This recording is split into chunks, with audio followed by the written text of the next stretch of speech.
Dhurwaa ama waraabe hadba waa midka aad u taqaanid waxaa lagu tilmaamaa mid ka mid ah awoodaha ka jira isla doorka ama awoodda labaad ee ka dhisan isla doorka markii laga tago awoodda aarka ama libaaxa taas oo soo gasha isla qaybta koobaad hadda waxay u awood sheeganayaan isla hooyadan iyo ilmaha ay dhashay kana waa isaguna hooyo ka soo baxaya isla gudkii uu ku dhalay isla ubadkiisii haddana uu dhaqaaqaya dhakaas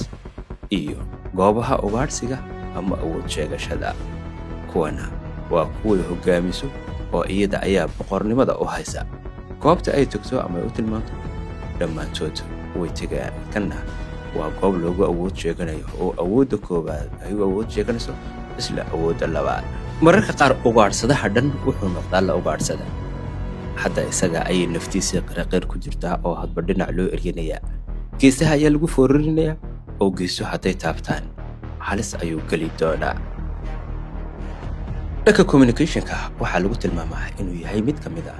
xayawaanada ugu wanaagsan ama ku wanaagsan dhanka communicationka oo ku wada sheekaysta codad u gaara ama ay isku fahmayaan ku dagaalgelin ahaaneed ku fariimo ah ku farxada iyo kuwo kaloo ka duwan intaba way leeyihiin